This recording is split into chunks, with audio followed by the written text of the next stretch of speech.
एक डॉक्टर बड़ी ही तेजी से हॉस्पिटल में घुसा। उसे किसी एक्सीडेंट के मामले में तुरंत बुलाया गया था। अंदर घुसते ही उसने देखा कि जिस लड़के का एक्सीडेंट हुआ था उसके परिजन बड़ी बेसब्री से उसका इंतजार कर रहे हैं। डॉक्टर को देखते ही लड़का का पिता बोला, आप लोग अपनी ड्यूटी ठीक से क्यों नहीं करते हैं? आने में इतना देर क्यों लगा दी? अगर मेरे बेटे को कुछ हुआ तो इसके जिम्मेदार आप होंगे।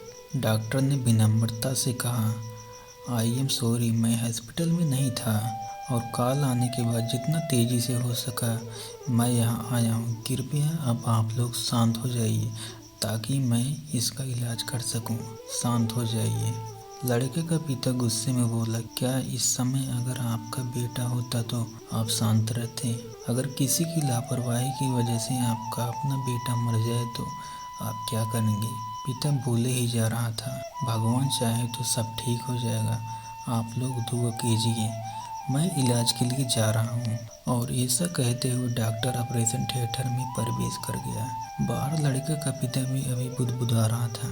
सलाह देना आसान है, जिस पर बीतती है वही जानता है। करीब 1.5 घंटे बाद डॉक्टर बाहर निकला और मुस्कुराते हुए बोला, भगवान का शुक्र है का बेटा अब खतरे से बाहर है। ये सुनते ही लड़की के परिजन खुश हो गए और डॉक्टर से सवाल पर सवाल पूछने लगे। वो कब तक पूरी तरह से ठीक हो जाएगा? उसे डिस्चार्ज कब करेंगे? डॉक्टर जिस तेज़ी से आया था उसी तेज़ी से वापस जाने लगा और लोगों से अपने सवाल नर्स से पूछने को कहा।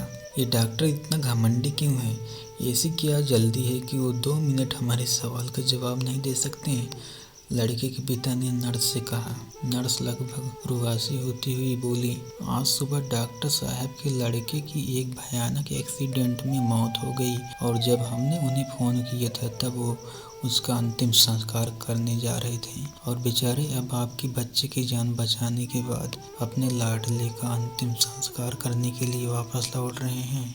यह सुनकर लड़के के परिजन और पिता स्तंभ रह गए और उन्हें अपनी गलती पर एहसास हो गया। फ्रेंड्स, बहुत बार हम किसी सिचुएशन के बारे में अच्छी तरह जाने भी नहीं उस पर रिएक्ट कर देते हैं, पर हमें चाहिए कि हम खुद पर नियंत्रण रखें और पूरी स्थिति को समझे बिना कोई नकारात्मक प्रतिक्रिया न दें, वरना अनजाने में हम उसे ही ठेस पहुंचा सकते हैं जो हमारा ही भला सोच रहा हो।